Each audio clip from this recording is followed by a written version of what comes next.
आपका मेरे चैनल पे फिर से स्वागत है। और दोस्तों, मैं आज इस वीडियो में आपसे M3M के अपकमिंग प्रोजेक्ट की चर्चा करने जा रहा हूँ कि जो कि सेक्टर 113 में आ रहा है। गुड़गांव के सेक्टर 113 में आ रहा है। और दोस्तों, ये बेसिकली एक हाई राइज अपार्टमेंट है M3M ग्रुप के द्वारा। और आपको पता ही है, हाल फिलहाल में स्मार्ट वर्ल्ड M3M ने जो भी प्रोजेक्ट लॉन्च किए, किस तरह का रिस्पांस रहा। गुड़गांव की मार्केट में जो लोग इन्वेस्टमेंट करते हैं या इन्वेस्टमेंट करने की रुचि रखते हैं, उनको तो सारा इसके बारे में पता ही था। और देखिए, M3M 113 की भी बड़ी धूमधाम है, मतलब बहुत ज़्यादा इसकी प्रमोशन हो रही है।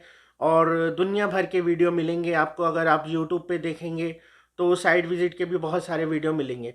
बट आपको देखिए, साइट विज़िट के वीडियो तो मिलेंगे, बट किसी से भी आपको ये क्लैरिटी नहीं हो पाएगी कि एग्जैक्टली इसकी दूरी द्वारका एक्सप्रेस मतलब द्वारका स्टेशन जो है सेक्टर 21 वहाँ से कितनी है। तो एक मतलब आपको क्लियर पिक्चर देता हुआ कोई नज़र नहीं आएगा। बस वहाँ पे आपको साइड की बेसिकली साइड जो विज़िट है, वहाँ पे साइड पे जाके वीडियो शूट कर दिया है और वो दिखा दिया है। तो मैंने कहा कि चलो थोड़ा सा हम डिफरेंट करते हैं और आपको एक सेटेलाइट व्यू के थ्रू दिखाते हैं कि एग्जैक्टली आपका जैसे द्वारका मेट्रो स्टेशन है सेक्टर 21 वाला, वहाँ से ये डिस्टेंस कितना पड़ जाता है इस प्रोजेक्ट का। और अगर हम द्वारका एक्सप्रेस पे की बात करते हैं तो वहाँ पे सेक्टर 109 जो यहाँ से 113 सेक्टर से पास में ही पड़ता है, तो उसका कितना डिस्टेंस है। क्योंकि आपको भी पता है कि जो 109 है वो अच्छी तरह से बसा हुआ है, और ख़ासकर जो द्वारका एक्सप्रेसवे में रुचि रखते हैं उन्हें पता है कि 109 जो सेक्टर है वो थोड़ा वेल प्लान्ड है, अगर हम द्वारका एक्सप्रेसवे के और अदर सेक्टर्स की बात करें। और बाकी अभी जो हाल फिलहाल में जो कनेक्टिविटी है, जैसे द्वारका एक्सप्रेसवे बन रहा है, और अभी फ़िलहाल जो कनेक्टिविटी है द्वारका एक्सप्रेसवे की तरफ अगर हमें जाना होता है दिल्ली से, तो हम अपर द्वारका एक्सप्रेसवे लेते हैं, जो 75 मीटर सेक्टर रोड भी बोल सकते हैं पीछे वाला। तो जो आपका छावला की तरफ से आता है, तो वो रोड की कैसी कनेक्टिविटी यहाँ से, ये सब कुछ मैंने दर्शाया है। और इसके आसपास में कौन सा प्रोजेक्ट है उसकी भी डिटेलिंग की गई है, जिससे आपको एक हद तक क्लैरिटी मिल जाए कि ये प्रोजेक्ट कैसी लोकेशन पे है और इसका भविष्य में क्या प्रोस्पेक्ट होगा, कैसा रहेगा यहाँ पे अगर आप निवेश करते हैं। तो चलिए दोस्तों, अब ज़्यादा बातें नहीं करते, आ जाओ आपको स्क्रीन पे लेके चलता हूँ।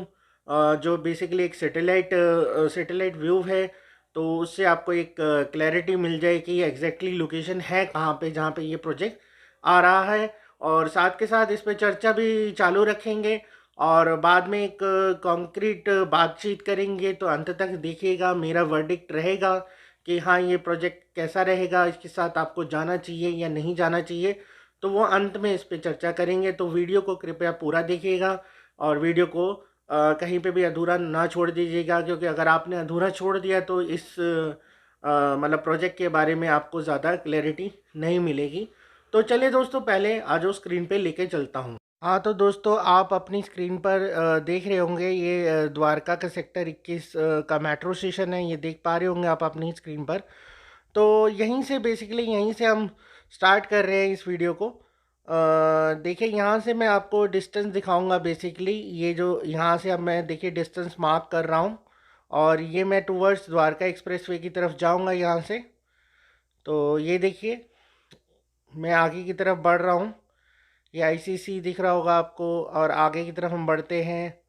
तो ये देखिए आपको आगे बढ़ते बढ़ते हम लोग ये क्रॉस करके बेसिकली ये साईकुंज ये सब दिख रहा होगा, एलएनटी, ये हम द्वारका एक्सप्रेसवे के सेक्शन में पहुंच गए। ये सेक्टर 113 111 दिखा होगा, पूरी डिप्लोमेटिक ग्रीन। तो बेसिकली यही लोकेशन है। तो देखेंगे 5 किलोमीटर का डिस्टेंस है मात्र द्वारका मेट्रो स्टेशन से। द्वारका सेक्टर 21 के मेट्रो स्टेशन से आप देखेंगे 5 किलोमीटर का डिस्टेंस है। तो ये देखिए, ये कुछ साइट है, तो मतलब मात्र 5 किलोमीटर के डिस्टेंस पे साइट है हमारी। और ये देखिए, मैं थोड़ा सा उसको घुमा के दिखा रहा हूँ आपको। और ये देखिए, यहाँ पे ये देखिए इनकी ऑलरेडी एससीओ मार्केट बनी हुई है, जो आपको ऊपर से कंस्ट्रक्ट, मतलब ये पुरानी, बेसिकली आपको पता है कि गूगल के थ्रू मैंने पिक्चर्स ली हैं, तो थोड़ी पुरानी है, बट ये काफ़ी हद तक अब कंस्ट्रक्ट हो गई है मार्केट। और ये देखिए, ये लैंड पैच आपको दिख रहा होगा खाली जो स्क्रीन पर, यहीं पे ये प्रोजेक्ट आएगा। तो साथ में आपको मार्केट ऑलरेडी एस्टेब्लिश मिलेगी जब तक ये प्रोजेक्ट डिलीवर होगा। तो मतलब कहने की बात है कि अगर आपको मार्केट मिल जाए और प्रोजेक्ट भी साथ में हो तो कोई दिक्कत नहीं है। मतलब और मार्केट भी ऐसा नहीं है कि छोटा मार्केट है, अच्छा खासा मार्केट है। यहाँ पे M3M के पास काफ़ी बड़ा लैंड बैंक है। और ये देखिए सामने आपको पुरी का डिप्लोमेटिक ग्रीन भी दिख रहा होगा अपनी स्क्रीन पर, तो ये देख सकते हैं। और ये भी एक अपने आप में बहुत अच्छा प्रोजेक्ट है पुरी की बात करें। और देखिए द्वारका एक्सप्रेसवे से लगे हुए प्रोजेक्ट है, चाहे हम पुरी की बात करें चाहे हम M3M की बात करें। बट देखिए अब नए प्रोजेक्ट आ रहे हैं M3M को क्यों रिस्पांस ज़्यादा मिलता है, क्योंकि देखिए इनका पेमेंट प्लान इतना फ्लेक्सिबल होता है कि हर कोई अट्रैक्ट होता है। 10% दे के आप अपना फ्लैट बुक कर सकते हैं। और मतलब उसके बाद आपको पोजीशन तक कुछ चार्जेस नहीं देने, जो भी 90% बेसिकली होता है ये सबवेंशन स्कीम में है। कंपनी लोन तो लेती है आपके बिहाफ पे, बट ये है कि आपको उसका इंटरेस्ट पे नहीं करना पड़ता है। तो इसलिए लोग इसके साथ बहुत जाते हैं। M3 की ये स्कीम बहुत बड़ी हिट स्कीम मानी गई है। और जहाँ पे बड़े बड़े डेवलपर्स के प्रोजेक्ट बिकने में बहुत समय लग जाता है, वहाँ पे यहाँ पे M3M बहुत जल्दी ही प्रोजेक्ट बेच देता है। तो देखिए अब मैं यहाँ से कुछ डिस्टेंस दिखा रहा हूँ आपको, सेक्टर 109 की तरफ ले जा रहा हूँ। तो देख सकते हैं अपनी स्क्रीन पर डिस्टेंस बढ़ता जा रहा है उसी साइड से। तो मैं आपको बेसिकली 109 का जो सर्कल है, जहाँ पे आपका ये क्या कहते हैं इंडिया बुल्स का भी प्रोजेक्ट आ जाता है। और कॉन्शेंट का जो 109 में कमर्शियल प्रोजेक्ट है उसके जो उसका चौराहा बनता है, जिससे हम अगर राइट लेते हैं तो हम अपना मानेसर की तरफ जाते हैं, लेफ़्ट लेते हैं तो दिल्ली की तरफ। तो ये देखिए वो जो चौराहा जिसकी मैं बात कर रहा था, यहाँ पे पहुँच गया हूँ। तो लगभग लगभग ये 2 सवा 2 किलोमीटर है। ये सेक्टर 109 अपनी स्क्रीन पर आपको दिख भी रहा होगा। तो ये देख सकते हैं, तो ये 2 सवा 2 किलोमीटर की डिस्टेंस है। मतलब आप मान लीजिए कि ये दिल्ली से 2 किलोमीटर पहले पड़ेगा। अगर आप दिल्ली से आ रहे हैं तो ये वाला प्रोजेक्ट M3M का 109 से भी 2 किलोमीटर पहले पड़ेगा। तो ये देख सकते हैं। फिर आपको M3M का मार्केट दिख रहा होगा। अब मैं यहाँ से आपको ना अपर द्वारका एक्सप्रेसवे की तरफ भी लेके जा रहा हूँ, जहाँ से फ़िलहाल अभी हम लोग आते हैं। अगर हम द्वारका एक्सप्रेसवे की तरफ कहीं भी आ रहे हैं दिल्ली से अगर हम आते हैं तो अभी अपर द्वारका एक्सप्रेसवे का रोड लेते हैं। तो यही दिखा रहा हूँ। ये देखिए पीछे बचगेड़ा पुलिस स्टेशन आपको दिख रहा होगा, ये मैं आगे की तरफ बढ़ता हुआ। ये बेसिकली पीछे ये जो भी आपको ये बसावट सी दिख रही है, ये सारा बचगेड़ा गांव है। और ये टाटा का देखिए La Vida Tata group housing gateway, ये जो प्रोजेक्ट है 113 सेक्टर में पड़ते ही हैं। ये भी 113 सेक्टर में ही आते हैं, 112 और 113 में। तो ये भी आपको दिख रहे होंगे। और ये VSR का मॉल दिख रहा होगा आपको। तो ये देख सकते हैं कुछ इस तरह से बढ़ते बढ़ते आगे हम यहाँ ये आप पहुँचे हनुमान मंदिर बचगेड़ा। और ये देखिए छावला एनर्जी जो आपको दिख रहा होगा, ये तो यहीं पे ये दिल्ली का बॉर्डर है। तो आप देख सकते हैं कि 3 1 किलोमीटर के आसपास यहाँ से अगर हम पीछे से की तरफ से भी आते हैं फ़िलहाल, तो यहाँ से डिस्टेंस जो है अपर द्वारका एक्सप्रेसवे का 3 1 किलोमीटर का डिस्टेंस है। तो उस हिसाब से भी देखा जाए तो कनेक्टिविटी वाइज कोई दिक्कत नहीं है। दिल्ली से आज के टाइम में भी यहाँ पे आप इजीली पहुँच सकते हैं। और जैसे द्वारका एक्सप्रेसवे कंप्लीशन हो जाएगा, होपफुली 1 से 1.5 साल में 2 साल में जब भी कंप्लीट हो जाता है, तो फिर तो कनेक्टिविटी का क्या ही कहना। तो एक तरह से आपको ऐसा लगेगा ही नहीं कि आप गुड़गांव में आ रहे हैं, आपको ऐसा लगेगा कि आप द्वारका में ही रह रहे हैं। क्योंकि 5 किलोमीटर का डिस्टेंस कोई बहुत बड़ा डिस्टेंस नहीं होता अगर हम डिस्टेंस को देखें तो। और अगर वो भी आप एक्सप्रेस वे पे जब आ जाएंगे तो 5 किलोमीटर तो आप समझ सकते हैं एक्सप्रेस वे पे कितना ही समय लगेगा। तो ये देख सकते हैं कुछ इस तरह की लोकेशन है। बहुत प्राइम लोकेशन कह सकता हूँ मैं, एकदम द्वारका एक्सप्रेस वे से सटा हुआ प्रोजेक्ट है। और इसके अंदर काफ़ी अच्छे फीचर्स हैं, पेमेंट प्लान है। 1300 से लेके बेसिकली 2200 2400 तक 2400 स्क्वायर फीट तक के फ्लैट्स आएंगे इसके अंदर। और 2 2 BHK से लेके अपना 4 BHK तक की चॉइस मिलेगी। और अभी EOI पे बुकिंग्स बेसिकली ले रहे हैं बिल्डर, आपसे इंटरेस्ट ले रहे हैं। तो देख सकते हैं आप लोग। हाँ तो दोस्तों मैं आशा करता हूँ आपने ये वीडियो देख लिया, जो भी मैंने स्क्रीन आपको वर्चुअल टूर कराया है या वर्चुअल विजिट दिखाया है, आपको सैटेलाइट व्यू दिखाया है। तो इससे काफ़ी हद तक आपको क्लैरिटी मिल गई होगी कि कैसी लोकेशन पे है प्रोजेक्ट और कैसा करेगा इन फ्यूचर में, अगर इस लोकेशन की अगर हम बात करें। और देखिए अगर कोई मेरे से वर्डिक्ट मांगता है तो मेरे हिसाब से तो देखिए कमर्शियल ऑलरेडी डेवलप्ड है, वहाँ पे कमर्शियल का अच्छा खासा कॉम्प्लेक्स डेवलप कर दिया गया है M3M के द्वारा। जब तक आपका ये प्रोजेक्ट आएगा तो कमर्शियल को रेजिडेंस से सपोर्ट मिलेगी और रेजिडेंस को कमर्शियल से सपोर्ट मिलेगी, तो काफ़ी अच्छी बात है।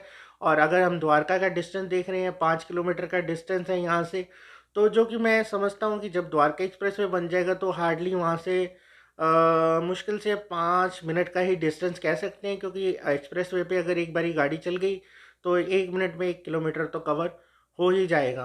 तो उस तरह से देखा जाए तो मैं ऐसा लगेगा, अगर वो डिस्टेंस 5 मिनट की डिस्टेंस को अगर हम देखते हैं तो ऐसा लगेगा कि आप द्वारका के किसी पार्ट में रह रहे हैं। और अगर द्वारका में अगर आपको इस प्राइस रेंज में इस तरह की फैसिलिटी कोई दे दे तो वो पॉसिबल ही नहीं है, कोई भी बिल्डर नहीं दे सकता। और तो उस हिसाब से देखें तो बहुत अच्छा प्रोजेक्ट है। और पेमेंट प्लान भी बड़े फ्लेक्सिबल होते हैं M3M के, तो आप देख सकते हैं, इसमें जा सकते हैं, कोई दिक्कत वाली बात नहीं है। और देखिए इनिशियल पीरियड में अभी बुकिंग्स तो खैर अभी भी EOI पे स्टार्टेड है।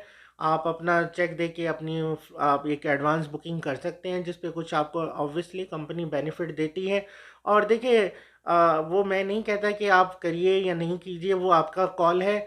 देखिए जिसको बेनिफिट लेने हैं वो करेगा, जिसको लगता है कि नहीं वो बेनिफिट के लिए नहीं करना है, उसको थोड़ा वेट कर सकता है, रेरा का वेट करेगा तभी वो जाएगा प्रोजेक्ट पे, तो वो तब भी जा सकता है। तो ये अपनी कॉल है। देखिए क्या होता है ना कि अगर हम कहीं पे भी देखिए कोई भी चीज़ है, अगर हम बिजनेस भी करने की सोचते हैं या कुछ भी करते हैं तो वहाँ पे रिस्क होता है। अब अर्निंग तो हमें मतलब कहते हैं ना फ्यूचर पे डिपेंड होती है, बट ये है कि हाँ अगर एडवांस में अगर हम कहते हैं कि पैसा हम लगा रहे हैं तो कहीं ना कहीं हम रिस्क लेते ही हैं। तो अगर जो भी इनिशियल पीरियड में रिस्क लेगा या मतलब अपनी स्टार्टिंग में बुकिंग कराएगा तो उसको ऑब्वियसली थोड़ा सा बेनिफिट मिलेगा। जो आफ्टर द रेरा कराएंगे तो उनसे हल्का सा वो एज रहेगा उसके पास। तो ये देख सकते हैं, अपना अपना कॉल है। मेरे इसमें कोई ऐसे कोई नहीं है रिकमेंडेशन कि आप अभी जाइए या आप आफ्टर द रेरा जाइए। आपकी जैसी कॉल, आपको जैसा सूटेबल लगे आप जा सकते हैं। बाकी प्रोजेक्ट में दम है और प्रोजेक्ट चलेगा, बहुत जल्दी बिकेगा। अदर प्रोजेक्ट की जैसे अगर हम बिल्डर्स की बात करें वैसा नहीं रहेगा इसमें कि भाई सालों साल लग रहे हैं कि फ्लैट बेचने में, ऐसा नहीं होगा यहाँ पे। प्रोजेक्ट जो मैं आशा करता हूँ कि जो जो देख रहा हूँ फर्स्ट फेज़ जो भी आ रहा है इनका, तो ये 2 से 3 महीने के अंदर बिक जाएगा। और ये इसमें आपको मतलब मेरे ख्याल से अगर उसके बाद आप ट्राई करते हैं तो अगर कुछ मिला भी तो वैसे पॉसिबल नहीं है, मतलब मिलेगा भी तो वो बची कुची इन्वेंट्री ही है, जो कि जो ज़्यादा मतलब कह सकते हैं कि जो अच्छी लोकेशन पे नहीं होगा फ्लैट तो वही मिलेगा। तो इसलिए अगर आपको इनिशियल पीरियड में जाते हैं तो आप चाहे वो EOI के थ्रू जाते हैं चाहे वो आप आफ्टर द रेरा भी जाते हैं तो इमीडिएटली जाइएगा। क्योंकि क्या देखा गया है कि जब शुरू शुरू में जो लोग नहीं जाते फिर लास्ट में इन्वेंट्री बची कुची रह जाती है, फिर उनको पसंद नहीं आता और रेट्स भी इवन दो बढ़ गए होते हैं। तो वो इतना सोचने का समय नहीं होता है फिर, क्योंकि ऐसे प्रोजेक्ट में ऐसी स्कीम्स के साथ बहुत कम है बिल्डर, तभी तभी ये प्रोजेक्ट बिक पाते हैं। मतलब हैंड टू हैंड ही एक तरह से मैं कहूँ तो बिक जाते हैं, अगर इतने बड़े लग्जरी प्रोजेक्ट की बात करें, अल्ट्रा लग्जरियस प्रोजेक्ट की बात करें। तो यही था मेरा वर्डिक्ट, ये था कि प्रोजेक्ट अच्छा है, बिल्डर में भी दम है। और देखा है इनका जो पहले के प्रोजेक्ट पे भी अच्छा खासा कंस्ट्रक्शन स्पीड चल रही है, पेमेंट प्लान भी ठीक है। तो आप इसे जैसे भी ये लॉन्च होता है या प्री लॉन्च की बात करें तो आप कंसिडर कर सकते हैं। मेरा तो ये फाइनल वर्डिक्ट ये है। तो चलिए दोस्तों, खैर इस वीडियो में इतना ही था और मैं आशा करता हूँ ये आप वीडियो और वीडियो की तरह आपको पसंद आया होगा। और अगर देखिए आपको मेरा ये वीडियो पसंद आया है और वाकई में आपने ये वीडियो यहाँ तक देख लिया है तो आप इसे लाइक और शेयर ज़रूर कर दीजिएगा। और जो लोग मेरे चैनल पर नए जुड़ रहे हैं वो चैनल को सब्सक्राइब भी कर दीजिएगा। तो तब तक के लिए दोस्तों मैं आपसे अलविदा लेता हूँ और जल्द मिलूँगा आपको एक नए वीडियो के साथ, एक नए टॉपिक के साथ। तब तक दोस्तों bye bye and take care.